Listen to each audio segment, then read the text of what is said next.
Hi hello welcome to competitive cracker. എൻ്റെ പേര് അനുശ്രീ.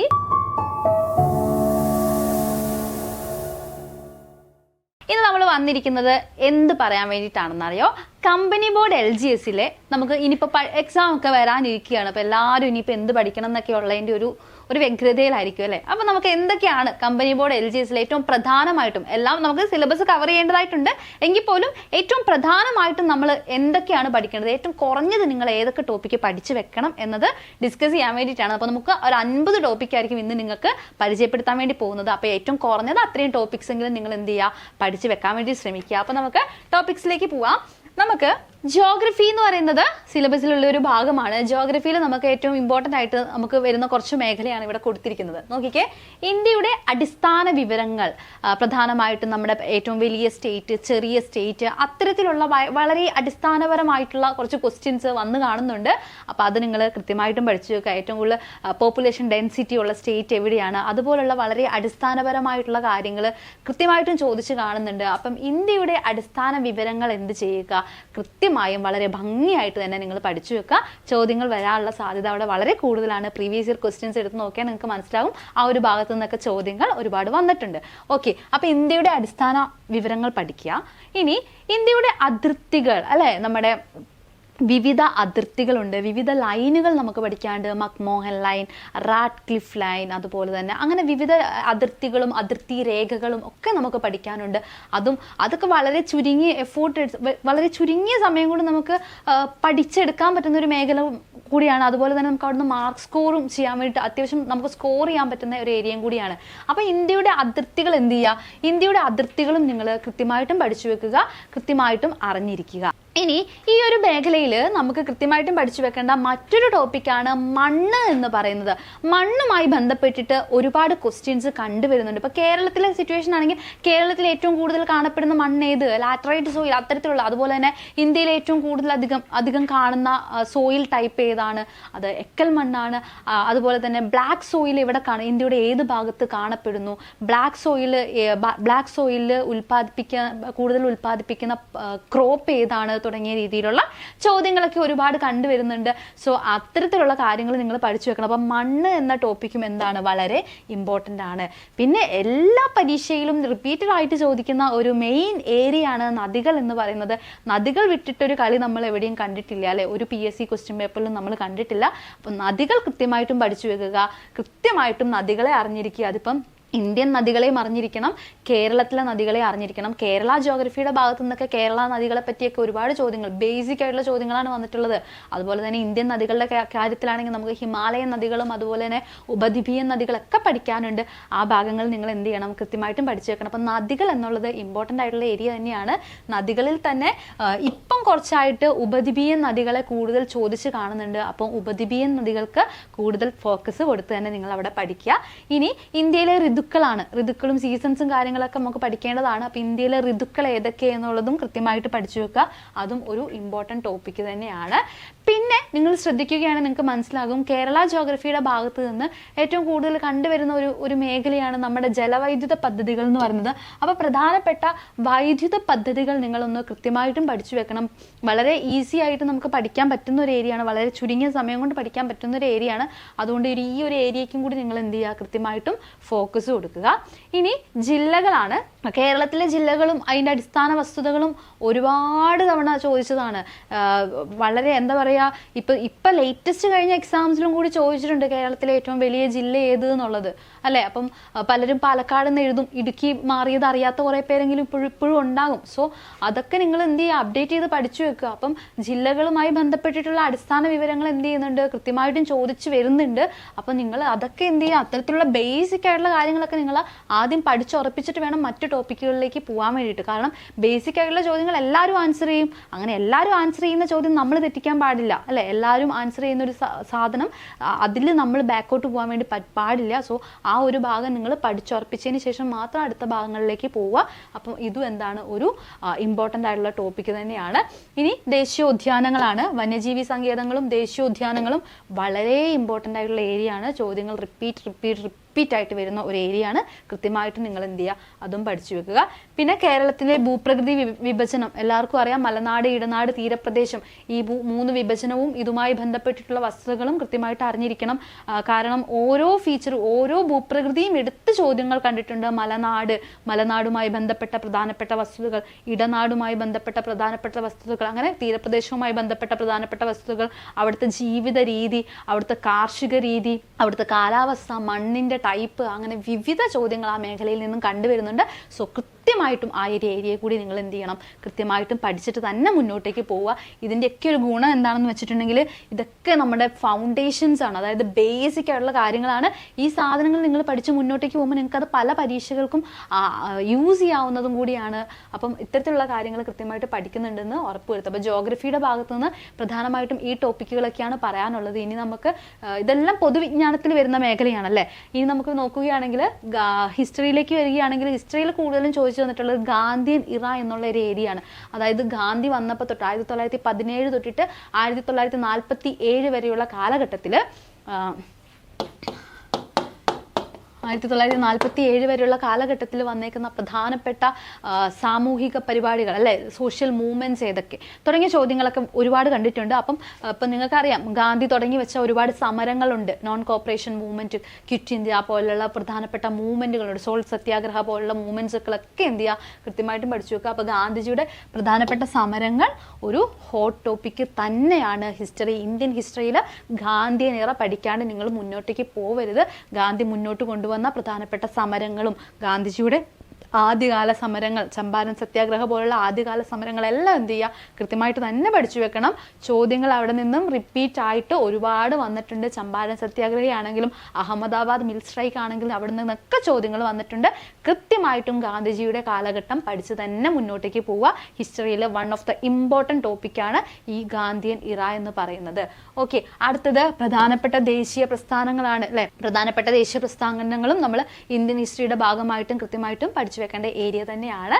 ഇനി സ്വാതന്ത്ര്യത്തിന് ശേഷം ഇന്ത്യ നേരിട്ട പ്രധാനപ്പെട്ട യുദ്ധങ്ങൾ പഠിച്ചു വെക്കണം. ഇന്തോ ചൈന വാർ ആണെങ്കിലും ഇന്തോ പാകിസ്ഥാൻ വാർ, അതുപോലെ ഇന്ത്യ നേരിട്ട പ്രധാനപ്പെട്ട എല്ലാ യുദ്ധങ്ങളെ പറ്റിയിട്ടും ബേസിക് ആയിട്ടുള്ള അണ്ടർസ്റ്റാൻഡിങ് ഉണ്ടാവുക. ആ വർഷങ്ങൾ പഠിച്ചു വെക്കുക എന്നുള്ളതാണ്. ആ സമയത്തെ പ്രധാനമന്ത്രിമാരും അതൊക്കെ ആ സമയത്ത് ഒപ്പിട്ട പ്രധാനപ്പെട്ട കരാറുകൾ ഏതൊക്കെ, അങ്ങനെയുള്ള കാര്യങ്ങളൊക്കെയാണ് ഈ ഒരു മേഖലയിൽ നിങ്ങൾ പഠിച്ചു വെക്കേണ്ടത്. ഇനി നമുക്ക് നവോത്ഥാനത്തിലേക്ക് വരികയാണെങ്കിൽ, ഇന്ത്യൻ നവോത്ഥാനത്തിലേക്ക് വരികയാണെങ്കിൽ കൂടുതലും കണ്ടിട്ടുള്ളത് രാജാറാം മോഹൻ റോയുമായി ബന്ധപ്പെട്ട ചോദ്യങ്ങളാണ്. അദ്ദേഹത്തിന്റെ പുസ്തകങ്ങളും അദ്ദേഹം മുന്നോട്ടേക്ക് വെച്ചിട്ടുള്ള പ്രധാനപ്പെട്ട സംഘടനകളും, ആത്മീയ സഭ പോലുള്ള അദ്ദേഹത്തിന്റെ പ്രധാനപ്പെട്ട സംഘടനകളൊക്കെയാണ് രാജാറാം മോഹൻ റോയുടെ ഭാഗത്ത് നിന്ന് കണ്ടിട്ടുള്ളത്. അപ്പൊ അത് നിങ്ങൾ എന്ത് ചെയ്യുക, അദ്ദേഹത്തിന്റെ മറ്റേ മോണോതീസം എന്നുള്ള പ്രിൻസിപ്പിളും അത്തരത്തിലുള്ള കാര്യങ്ങൾ നിങ്ങൾ എന്ത് ചെയ്യുക, കൃത്യമായിട്ടും പഠിച്ചു വെക്കുക. ആ ഒരു ഭാഗത്ത് നിന്ന് ഒരുപാട് ചോദ്യങ്ങൾ വരുന്നുണ്ട്. ഇപ്പൊ ഈ രാജാറാം മോഹൻ റോയുമായി ബന്ധപ്പെട്ടിട്ട് അദ്ദേഹത്തിന്റെ കൃതികളിൽ നിന്നൊക്കെ റിപ്പീറ്റഡ് ആയിട്ടുള്ള ചോദ്യങ്ങൾ കണ്ടുവരുന്നുണ്ട്. അത് കൃത്യമായിട്ടും തന്നെ നിങ്ങൾ പഠിച്ചു വെക്കണം, വളരെ ഇമ്പോർട്ടൻ്റ് ആണ്. ഓക്കെ, അടുത്തത് ഇനി നമുക്ക് കേരള നവോത്ഥാനത്തിലേക്ക് വരികയാണെങ്കിൽ, കേരള നവോത്ഥാനത്തിൽ റിപ്പീറ്റഡ് ആയിട്ട് ചോദിക്കുന്ന ഏരിയ എന്ന് പറയുന്നത് ഒന്ന് വൈകുണ്ഠ സ്വാമികളാണ്, മറ്റൊന്ന് ചട്ടമ്പി സ്വാമികൾ, അയ്യങ്കാളി, ശ്രീനാരായണ ഗുരു തുടങ്ങിയ ആൾക്കാരെ എപ്പോഴും ചോദിക്കുന്നുണ്ട്. ഇപ്പം സമത്വ സമാജം തുടങ്ങി വെച്ചത് ആര് പോലുള്ള ചോദ്യങ്ങൾ കൃത്യമായിട്ടും വരുന്നതാണ്. അത് നന്നായിട്ട് തന്നെ പഠിച്ചു വെക്കണം. അപ്പം നിങ്ങൾ ഒരുപാട് നവോത്ഥാന നായകന്മാർ നമുക്കുണ്ട്, എല്ലാവരെയും പഠിക്കേണ്ടത് തന്നെയാണ്. എങ്കിലും നിങ്ങൾ ഫോക്കസ് കൊടുക്കേണ്ട നവോത്ഥാന നായകന്മാർ എന്ന് പറയുന്നത് വൈകുണ്ഠസ്വാമികൾക്ക് പ്രത്യേക ഫോക്കസ് കൊടുത്തോളൂ. വൈകുണ്ഠസ്വാമികളുടെ ഒരുപാട് ക്വസ്റ്റ്യൻസ് കണ്ടുവരുന്നുണ്ട്. അതുപോലെ തന്നെ ചട്ടമ്പി സ്വാമികൾക്കും ശ്രീനാരായണ ഗുരുവിന്റെ പുസ്തകങ്ങൾക്കും അയ്യങ്കാളിക്കും ഇമ്പോർട്ടൻസ് കൊടുത്ത് തന്നെ നിങ്ങൾ എന്ത് ചെയ്യുക, പഠിച്ചു വെക്കുക. ചോദ്യങ്ങൾ വരുന്ന ഏരിയ തന്നെയാണ്. അടുത്തത് തിരുവിതാംകൂർ ചരിത്രം എടുത്തു നോക്കുകയാണെങ്കിൽ നമുക്ക് മാർത്താണ്ഡവർമ്മ തൊട്ടിട്ട് നമുക്ക് ഒരുപാട് രാജാക്കന്മാരെ കൃത്യമായിട്ടും പഠിക്കാനുണ്ട്. അപ്പൊ അതിൽ തന്നെ നിങ്ങൾ ഫോക്കസ് കൊടുക്കേണ്ട രാജാവ് തീർച്ചയായിട്ടും മാർത്താണ്ഡവർമ്മയാണ്. മാർത്താണ്ഡവർമ്മയുടെ ഭാഗത്തുനിന്ന് നിരവധി ചോദ്യങ്ങൾ വന്നു കാണുന്നുണ്ട്. അതുപോലെ തന്നെ തിരുവിതാംകൂറിലെ സ്ത്രീ ഭരണാധികാരികളെ നിങ്ങൾ പരിചയപ്പെടണം. സ്ത്രീ ഭരണാധികാരികളെ കൃത്യമായിട്ടും പഠിച്ചു വെക്കണം. സ്ത്രീ ഭരണാധികാരികളെ പഠിക്കുക. അതിൻ്റെ കൂടെ തന്നെ സ്വാതി തിരുനാളിനും കുറച്ച് സ്വാതി തിരുനാളിനും കുറച്ച് ഫോക്കസ് കൊടുത്തിട്ട് പഠിക്കുക. അപ്പോൾ മാർത്താണ്ഡവർമ്മയ്ക്കാണ് ഏറ്റവും കൂടുതൽ ഫോക്കസ് കൊടുക്കേണ്ടത്. അതിൻ്റെ കൂടെ സ്ത്രീ ഭരണാധികാരികൾക്കും സ്വാതി തിരുനാളിനും ഫോക്കസ് കൊടുത്തിട്ട് വേണം നിങ്ങൾ ട്രാവൻകൂർ ഹിസ്റ്ററിനെ ഒന്ന് അപ്രോച്ച് ചെയ്യാൻ വേണ്ടിയിട്ട്. ഇനി നമുക്ക് ഇവിടെ തന്നെ നമുക്ക് ഇന്ത്യൻ ഹിസ്റ്ററിയിൽ നിങ്ങൾക്ക് ഉപ്പു സത്യാഗ്രഹവും എന്ത് ചെയ്യാനുണ്ട്, ഉപ്പു സത്യാഗ്രഹവും പഠിച്ചു വെക്കുക.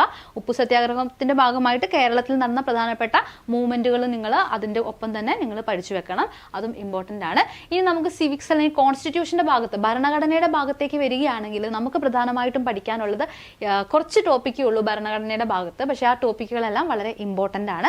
അതിൽ തന്നെ നമ്മുടെ ഭരണഘടനാ നിർമ്മാണ സമിതി, അപ്പോൾ നമുക്ക് സിലബസിൽ പറഞ്ഞിരിക്കുന്നത് ഭരണഘടനയുടെ ബേസിക് ഫാക്ട്സ് അറിഞ്ഞിരിക്കുക എന്നാണ്. ബേസിക് ആയിട്ടുള്ള കാര്യങ്ങൾ അറിഞ്ഞിരിക്കുമ്പോൾ നിങ്ങൾ ആദ്യം ഉറപ്പായും പഠിച്ചു പോകേണ്ട ഭാഗം എന്ന് പറയുന്നത് ഭരണഘടനാ നിർമ്മാണ സമിതിയാണ്. ഭരണഘടനാ നിർമ്മാണ സമിതിയിൽ നിന്നും ഒരുപാട് ചോദ്യങ്ങൾ വരുന്നുണ്ട്.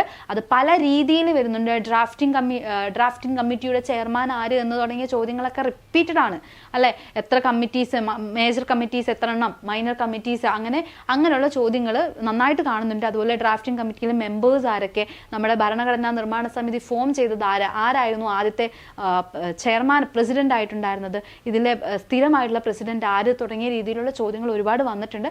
സോ ഭരണഘടനാ നിർമ്മാണ സമിതിക്ക് ഇമ്പോർട്ടൻസ് കൊടുത്തിട്ട് തന്നെ പഠിക്കുക. അത് വളരെ ഇമ്പോർട്ടൻ്റ് ആയിട്ടുള്ള ടോപ്പിക്കാണ്. ഇനി നമ്മുടെ ഫണ്ടമെന്റൽ റൈറ്റ്സ്, മൗലിക അവകാശങ്ങളെ പറ്റി ഞാൻ പ്രത്യേകം എടുത്തു പറയേണ്ട. മൗലിക അവകാശങ്ങൾ ഇല്ലാത്ത ഒരു ചോദ്യപേപ്പർ നമുക്ക് കാണുക എന്ന് പറയുന്നത് വളരെ റെയർ ആണ്. 10th ലെവൽ, LGS ലെവൽ തൊട്ടിട്ട് നമ്മുടെ ഡിഗ്രി ലെവൽ വരെയുള്ള ക്വസ്റ്റ്യൻ പേപ്പർ നോക്കുകയാണെങ്കിൽ പോലും അതിൽ ഒരു ക്വസ്റ്റ്യൻ മൗലിക അവകാശങ്ങളിൽ നിന്ന് ഉണ്ട്. സോ ഹോട്ട് ടോപ്പിക്കാണ്, പഠിച്ചു വെക്കുക.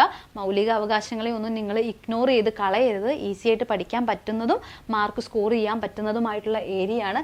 അതിൻ്റെ ഒപ്പം തന്നെ നമുക്ക് മൗലിക കടമകളെയും പഠിച്ചു വെക്കാം. അതിൻ്റെ ഒപ്പം തന്നെ DPSP ഇമ്പോർട്ടൻ്റ് ആണ്.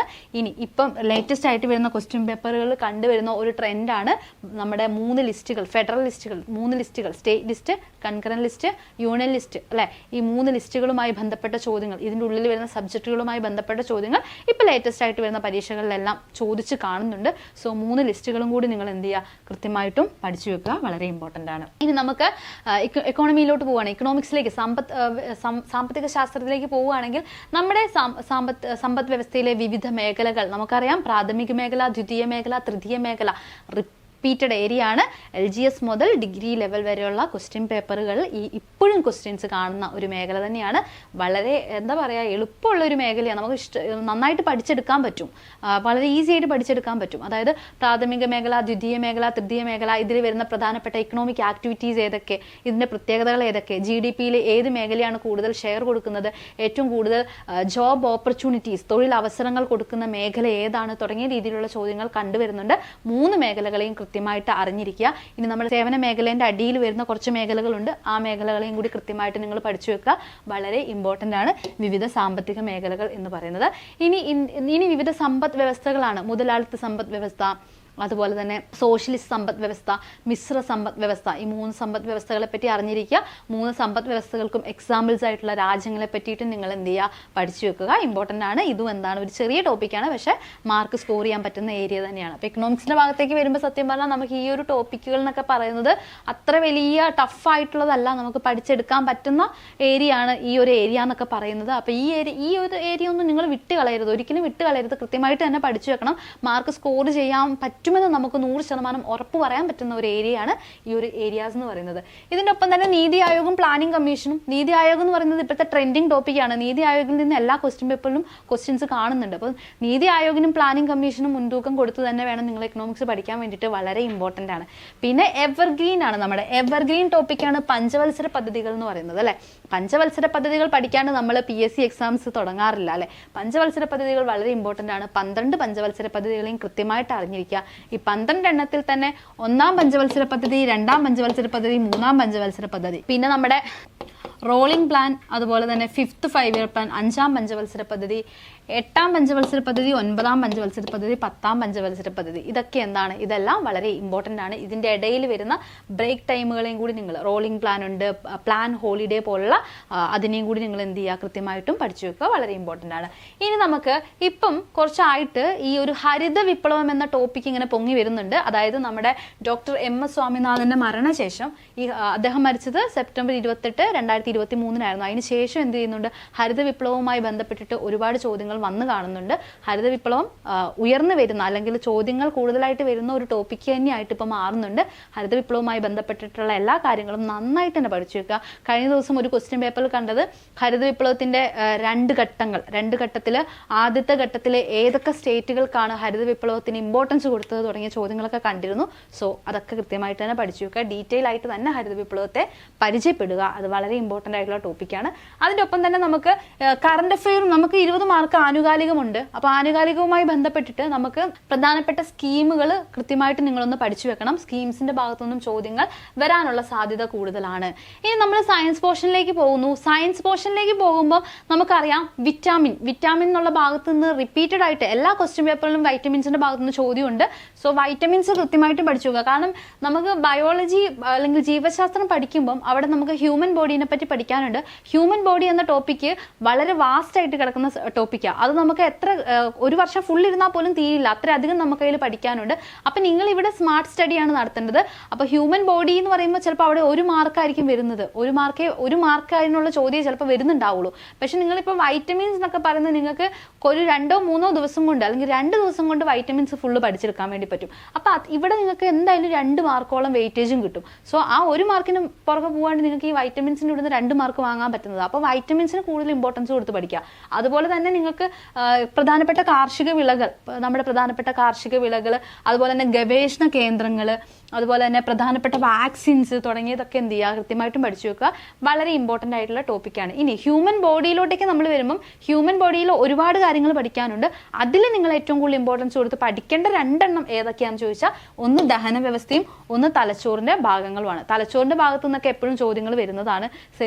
സെറിബെല്ലത്തിൻ്റെയൊക്കെ ചോദ്യങ്ങൾ നമ്മൾ റിപ്പീറ്റഡ് ആയിട്ട് കാണുന്നതാണ്. കൃത്യമായിട്ടും അറിഞ്ഞിരിക്കുക. ഇനി നമുക്ക് ജീവിതശൈലി രോഗങ്ങളുണ്ട്. ഇപ്പൊ ലേറ്റസ്റ്റ് ആയിട്ട് വരുന്ന പരീക്ഷകളിലെല്ലാം ജീവിതശൈലി രോഗങ്ങളിൽ നിന്ന് കൂടുതൽ ചോദ്യങ്ങൾ കണ്ടുവരുന്നുണ്ട്. സോ പ്രമേഹത്തിൽ നിന്നാണ് കൂടുതൽ ചോദ്യം കണ്ടുവരുന്നത്. അപ്പൊ പ്രമേഹം, ഫാറ്റി ലിവർ, അമിത രക്തസമ്മർദ്ദം തുടങ്ങിയ ജീവിതശൈലി രോഗങ്ങൾക്ക് മുൻഗണന നൽകിക്കൊണ്ട് തന്നെ വേണം ഈ ഒരു ഏരിയ പഠിക്കാൻ വേണ്ടിയിട്ട്. അതുകൂടാതെ ഇപ്പൊ ലേറ്റസ്റ്റ് ആയിട്ട് ന്യൂസസിൽ വരുന്ന പ്രധാനപ്പെട്ട രോഗങ്ങളെയും കൂടി നിങ്ങളൊന്ന് പരിചയപ്പെടുക. ഇപ്പൊ നമ്മുടെ ഇപ്പൊ ലേറ്റസ്റ്റ് ആയിട്ട് ഇപ്പൊ ന്യൂസിൽ അമീബിക് മസ്തിഷ്ക ജ്വരം ഒക്കെ വന്ന് നിറഞ്ഞു നിൽക്കുന്നുണ്ട്. അപ്പൊ സോ അതുമായി ബന്ധപ്പെട്ടിട്ടുള്ള ആനുകാലികത്തെ വിഷയങ്ങളിൽ നിന്ന് പ്രാധാന്യം കൊടുത്ത് അതുമായി ബന്ധപ്പെട്ട കാര്യങ്ങളും കൂടി നിങ്ങൾ അറിഞ്ഞിരിക്കുക. ഇതിന്റെ ഒപ്പം തന്നെ നമ്മുടെ സാംക്രമിക രോഗങ്ങളെ പറ്റി പറയുകയാണെങ്കിൽ നമ്മുടെ ബാക്ടീരിയയും വൈറസും പരത്തുന്ന പ്രധാനപ്പെട്ട രോഗങ്ങളും നിങ്ങൾ അറിഞ്ഞിരിക്കുക. ആ രോഗങ്ങൾ ഏതൊക്കെ കോഡൊക്കെ വെച്ച് പഠിക്കാൻ ഈസി ആയിട്ടുള്ള ഒരു ഏരിയയാണ് ബാക്ടീരിയയും വൈറസും പരത്തുന്ന രോഗങ്ങൾ. അത് പഠിക്കുക. ഇനി വളരെ ഇമ്പോർട്ടൻ്റ് ആയിട്ടുള്ള ഒരു ടോപ്പിക്കാണ് കേരളത്തിലെ പ്രധാനപ്പെട്ട ആരോഗ്യക്ഷേമ പ്രവർത്തനങ്ങൾ. ഒരുപാട് ചോദ്യങ്ങൾ വരുന്നുണ്ട്. ഇതും നിങ്ങൾ പഠിക്കണം. കേരളത്തിലെ പ്രധാനപ്പെട്ട ആരോഗ്യക്ഷേമ പ്രവർത്തനങ്ങൾ കൃത്യമായിട്ടും അറിഞ്ഞിരിക്കുക. ഇനി നമുക്ക് ആനുകാലികത്തിന്റെ കാര്യം പറയുമ്പം ആനുകാലികത്തിൽ നിങ്ങൾ പ്രധാനമായിട്ടും ശ്രദ്ധിക്കേണ്ട ഒരു സാധനം എന്താ വെച്ചാൽ പ്രധാനമായിട്ടും വരുന്ന പുരസ്കാരങ്ങളാണ്. ലേറ്റസ്റ്റ് ആയിട്ട് വന്നിരിക്കുന്ന പ്രധാനപ്പെട്ട അവാർഡ്സുകൾ ഒന്ന് പഠിക്കണം. അതിൻ്റെ ഒപ്പം തന്നെ പ്രധാനപ്പെട്ട അപ്പോയിന്റ്മെന്റ്സുകളും കൂടി പഠിക്കണം. ലേറ്റസ്റ്റ് ആയിട്ടുള്ള അപ്പോയിന്റ്മെന്റുകൾ ഏതൊക്കെയെന്ന് നിങ്ങൾ പഠിക്കണം. ഇപ്പം വൈസ് പ്രസിഡന്റ് മാറിയിട്ടുണ്ട്, പുതിയ വൈസ് പ്രസിഡന്റ് ആര് തുടങ്ങിയ അത്തരത്തിലുള്ള ചോദ്യങ്ങളെ നിങ്ങൾ പരിചയപ്പെടണം.